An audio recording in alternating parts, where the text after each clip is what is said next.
Hello and welcome to Filibusters in Fine Print, where AMGA's public policy team gives you the insider view on healthcare regulations and legislation. Thanks so much for joining us for the latest from Washington, D.C. Welcome back to Filibusters in Fine Print, an AMGA original podcast. My name is Daryl Drebna, and I'm filling in for our illustrious boss, Chit, who is out this week. So I'm here with my legislative colleagues, Lauren and Jamie. Would you like to introduce yourselves? Lauren Lightning, Director of Government Relations here at AMGA. Jamie Miller, Ambassador Goodwill. Feeling a little lonely. Nobody's here today. Well, we're here. Yeah. Oh. All right. Oh, now I'm feeling even worse. Now you're feeling isolated. No, that's funny you say isolated, because I think that's how a lot of our members feel, and that's why we're actually, talking about what we're going to discuss today. And on our last episode, Congress has purse, we talked about the appropriations process, but I think we're going to do another deep dive on the importance of AMGA engagement on the Hill. And I think a lot of our members are feeling isolated in despair and cut off. It's this, they show up at, for a lobby day or something, and it's almost like, abandon all hope, ye who enter here, right? So, but Lauren, you've spent a lot of your career either on the Hill or in the advocacy space. So give us some hope. Why is engagement so important? I always think that anytime there's situations where your issues are at risk, it's always good to even double down on engagement even more than you were before. You have to let people know who you are. You have to be consistent in letting people know who you are. And you got to be able to tell your story as much as humanly possible, because things don't stick just once. It's a story that continues. And sometimes with some of these associations that I work with, and especially in the disease space, it's a story that goes generation upon generation. And so it's scary to go in these rooms, in these offices, especially now where there seems to be, the energy is off, the vibes are weird. Hill staffers will openly admit that, but even if the vibes are off, the vibes will shift. And so making sure that your story is out there when the vibe shift happens is really, really important. I kind of got into advocacy on accident. When I was working on the Hill, there was a constituent in my boss's district. Her name is Sasha Adi. She has polycystic ovarian syndrome. I also have that. And so we kind of bonded on that and introduced legislation just to recognize it. Sasha and her husband do incredible work. I mean, literally traveling the world to talk about these issues. She built this up from the ground up. I transitioned off the Hill and then became a member of the board for a while. And it's so important to have people come to the Hill and talk about it. So it was really interesting being on the Hill staffer side and then going and being on the board member side of talking about why advocacy matters and seeing the impact. You see more celebrities come in. You're seeing that a lot more now where people are able to highlight issues. So it's not a one-time thing. It's something that's going on all the time. And we have various ways that we can do that here at AMGA, and our members have participated in that. We'll talk about it a little bit later. But I always say, even in despair, there's community. Advocacy is community. If you're talking about hope, I'm really glad that we have Jamie Miller on our team, because I think he's the most optimistic, person that we have, who is just lights up a room every time he comes into it. So, and you were on the Hill for a minute, for more than a minute. So, what did you take from that experience? And can you talk a little bit about, why engagement is such a fundamental part of a legislative strategy? Sure. I think, engagement, well, first of all, you got to be positive in this game, because there's so many negative things in the media. But when, Lauren and I go to the Hill, you're meeting with Hill staffers and members of Congress that they got elected, but they also want to make a difference. Now, what they believe is a difference is complicated, but even when I was on the Hill, my boss was super conservative, and his best friend was Dennis Kucinich. If anybody knows who that is, he's a very liberal man from Ohio. So they're all extroverts that want to make friends.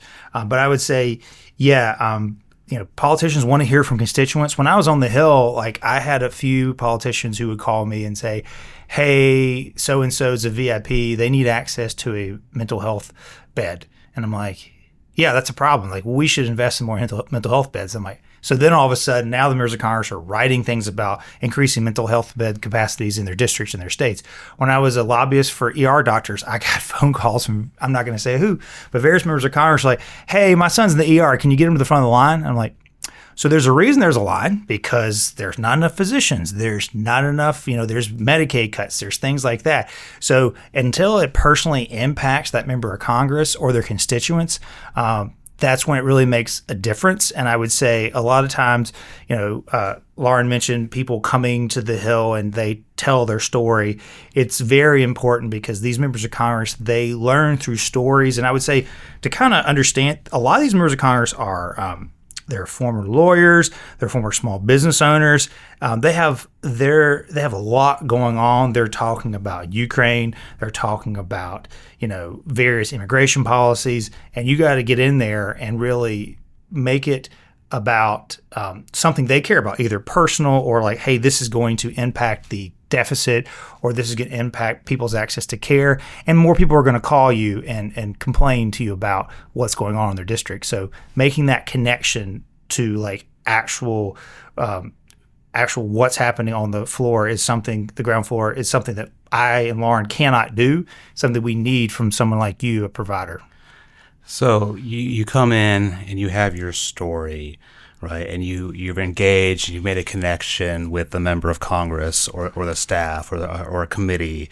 What's the next step? How do we, you see a lot of groups in town, everyone's got a story, we're vying for attention from these folks who are pulled in, 18 different directions. How do you take that story or that concern, now that you've developed that relationship, and how do you turn that into success or a solution? And what can we learn from, other groups that have done really well with that? I think when you're thinking about legislation being built out, you find allies, right? You find associations, you find advocacy groups, you find constituents in your district to start building consensus, whether it's like sending out an RFI and asking for questions. Like, people have their go-tos when it comes to certain issues and topics that their bosses are passionate about. And so having a voice in that room always matters. That's why community, like large engagement, matters, because the more voices you have in a room, the more impact that you can make. I think when you're starting to build out, also looking at legislation, you're going and taking tours of places. You're going to do on the ground work in the district to ask about things. So it's a lot of information gathering. And so that's why, as Jamie mentioned, like, you only know your story and you can tell it very well because like this is the life you live. And so telling that story over and over again matters. And there's no such thing as too much information. I got told that directly this week by a Hill staffer of like, send me things all the time. So engagement is not just meeting face to face. It's like, here's an article about this issue. Here's something else. Here's like a press release that we did. Here's some work. People love news clippings. Here's a news clipping. Have your boss come here so we can take a picture with him so he could put it on his website and he could publish that. And so it's that sort of churn that's always happening is how policy starts to work. So, Jamie, these power numbers things, what's your experience with that? Well, I think the members, as a congressional staffer, they keep tally of yes and no on certain bills, also who's saying yes and no. Definitely when you're presenting something to your member of Congress, you have to do that. And the power numbers is really important. Like I give examples, and I've talked in the past about community pharmacists. When I was on the Hill, they were debating about prompt pay legislation, which they eventually got under Medicare Part D. But they're basically, these pharmacists are the only ones talking to constituents who vote.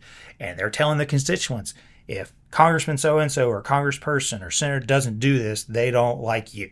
And so now you're getting really angry people calling you constantly saying, I was told you don't like me. Da, da, da. And you're like, okay. And so like that does make an impact. I will say one of the most creative things, there's always protests in D.C. It's a big thing in D.C., which is, perfectly fine.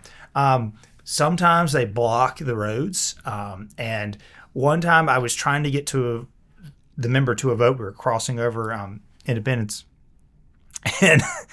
And a lot of blind people were with their canes, and they blocked the road. And I went over there and said, what is going on? What are you so mad about? They're like, we don't like the Priuses because they're quiet, and they are dangerous to blind people. And we want to have federal regulation to either have like the chirping sound on the crosswalk or something like so they stop traffic. And they got what they wanted, eventually. I mean, if you notice now when you cross major streets, there's some kind of chirping sound. And like as a non-blind person, I just never thought about that. And so that's an interesting grassroots strategy where they made people like me aware who advised the member of Congress. Now, please don't come to D.C. and stop traffic. But I would just say that's an interesting way to definitely make an impact in a peaceful protest. They were very peaceful and nice. So. Well, that's good. Yeah. That's good. Is that why my car has a weird backup sound, I wonder? Oh, interesting. Yeah, there you go. Yeah, I always wonder. Yeah, that's why all those electric cars have a sound.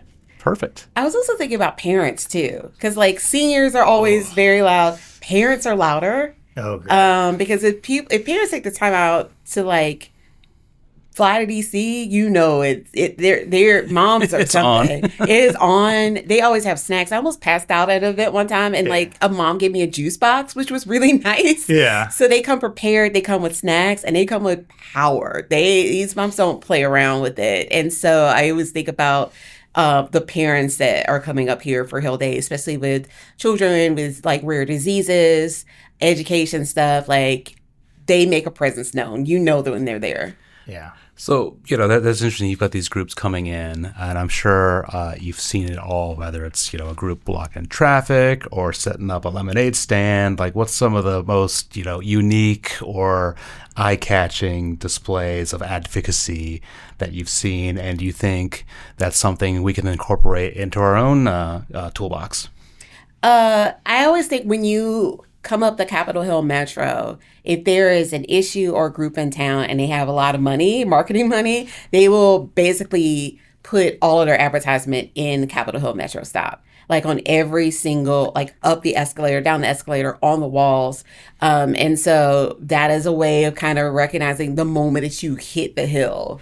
This is an issue that we have power over and we're going to talk about it. Food is always a motivator, especially when you're a Hill staffer because you're always hungry. And poor. Less poor than we were, I think. But still. Well, we didn't have massive inflation like that's that. True. I think I paid a lot less money for rent back then. Yeah. So our friend Kristen, when she worked with an organization, they got a food truck, a cupcake truck, and handed out cupcakes. Yeah. Which was nice because I got to get a little snack on the way back to work. So they'll drop HR cupcake It's stamped on the cupcake, yeah. Cattlemen always used to do a big reception when they came into town. A lot of cowboy hats. Yeah. A lot of steak. Yeah, and the credit unions would come in and they'd go to the VFW down the street and they'd have a big trailer with North Carolina barbecue and a dude with a mop that he was just mopping the barbecue. It was so good. And I noticed PETA, so I guess I have to say this. So if I get you don't have to say it directly. Well, I will kind of explain it in a very PC term. So the pork producers would come to town every summer and serve hot dogs. And so PETA, which is People for the Ethical Treatment of Animals. Thank you. Decided to counter protests, and they were serving vegan hot dogs. You're like, I don't want a vegan hot dog. Well, they got Playboy Playmates to wear lettuce bras and hand out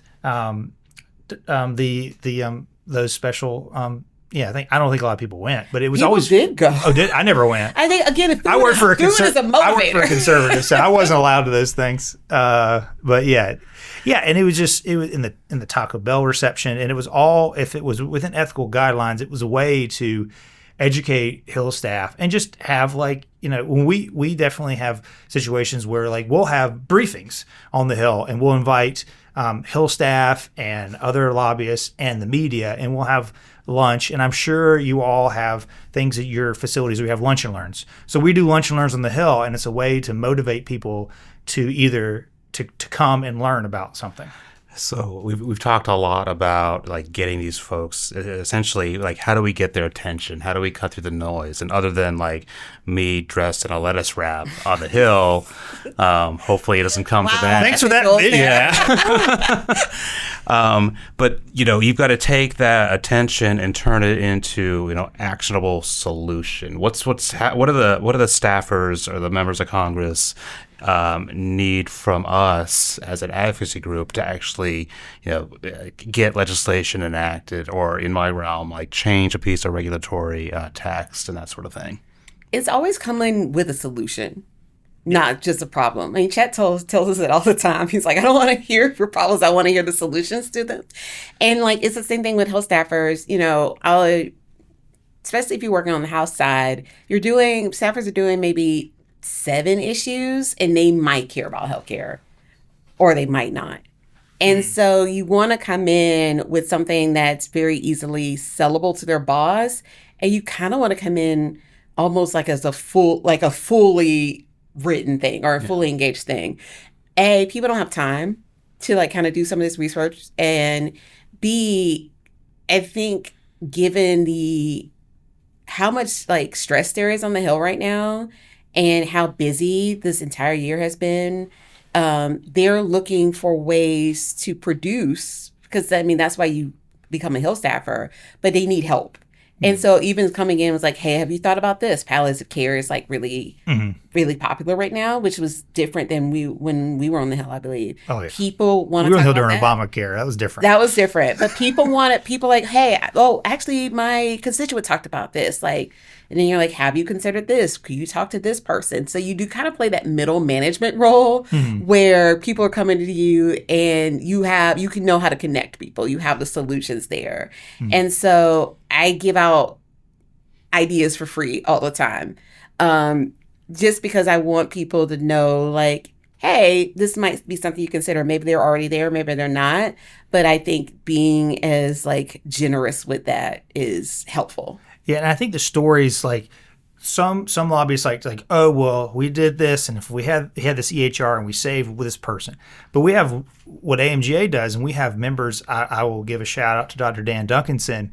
He has a great program in Florida where it's called Tuck-In, where they basically have a list of certain patients that go to the ER on the weekends. And so on Thursday night, they email them or shoot them a note or whatever they do, and they say, hey, weekend's coming. You doing okay? And they're like, no, I need to come in on Friday. And they do it. And so like telling a Republican or a Democrat, you tell them a story, but you also give them a solution. Like you say, you could make the tuck-in program more standard in CMS payment structure. And that's a great story with stats. And I think, Dr. Duncanson is a great example of an advocate who he comes in with a plan. And I think our other members do that as well. And I think we're doing so many great things for patients. And sometimes those things, like what Duncan's doing, it doesn't really cost a lot of extra. And so Hill staffers love that as well. Yeah. I talk to a group of high school girls every year, and I always say it's data plus soul. Yeah. And so come with the data, but also come with the personal. Like you can't do separate ones because it just doesn't resonate as well.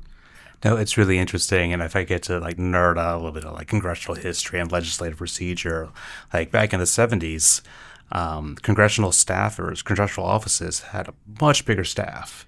But they cut budgets and all that. And all of a sudden, I think they outsourced a lot of expertise to K Street, to advocacy groups. So whereas you might have a larger staff back in the day that would be developing these own solutions, now you're turning to outside groups to provide that level of expertise, all the way from coming up with an idea to actually drafting legislative language, or in my realm, regulatory language. Like people want CBO scores, they want outlines. They want us to draft your colleagues. Yeah, we're essentially not doing their work for them, but making it as easy as possible for them to succeed, because there's only so many hours in the day, and the easier we make this for them, if I go into a meeting with, in my world, CMS, I try to go in like, here's the problem with this regulatory text. Here's my rewrite, my red line of this, and here's my justification on why you should take this action. So, staffers can either accept or reject that, and they can tweak it as they see fit, but it makes it that much easier, not just coming in with a gripe fest, essentially, because they get that so much. So it's nice to see that, if you come in with an actual policy solution or change, I think that just makes it that much easier for everybody involved. All right. we're nearing on the end of our time. What is it that, this is one of our greatest hits. What is it that you want from our AMGA members who are listening to this and they want to get involved, but there's sort of that initial inertia. I don't know what to do to get started. What do I do? We have so many pathways. We have so many on-ramps because we know that you only have so many hours of your day as well. And so there's a variety of options in order to engage in advocacy at AMGA. We have our grassroots network, which is we write a letter for you to send to your member of Congress. It could be a personalized letter. We try to give templates out, like people, more than one person, your organization wants to send one, because that is a really good baseline, right? You write a personal letter and it's not a form letter, you're more likely to get a personal response from offices. We also have our district advocacy program, which is advocacy at home. Essentially, I work with you to set up dates and times that you're available with, go back and forth with the offices to figure out a schedule that works best for you and the staffer, and then give you a Zoom link as well as background information on the member, legislation they've supported in the past.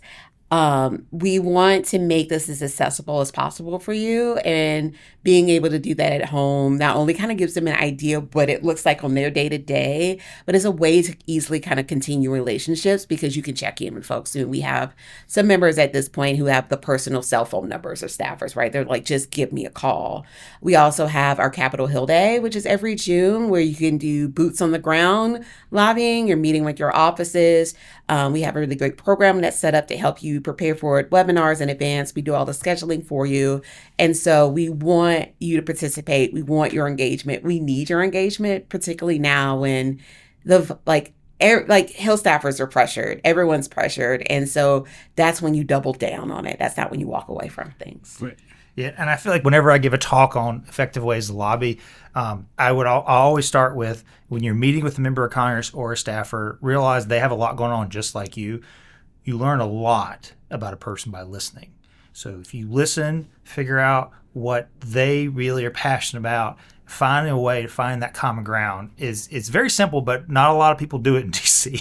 So when you're meeting with a policymaker, just see them as a human being and realize that, figure out what they really are passionate about, and you can probably find common bonds with most people. Sounds great. So I think that's a positive way to wrap this up. Any last minute closing remarks on, we started off with, members are facing despair, but I think we're ending on a high note. Like, no, there is a solution here. There is light at the end of the tunnel. You need to be engaged. Don't give up. And if not you, someone else will be in that room. Yeah. And we're happy to hold that space for you as well. Like, we recognize that this is hard, and we want to be as helpful as possible, which is why, come to us and we can hold your hand throughout the entire process, because it's scary to tell your story in front of 20-year-olds sometimes. And so we want to be that resource for you.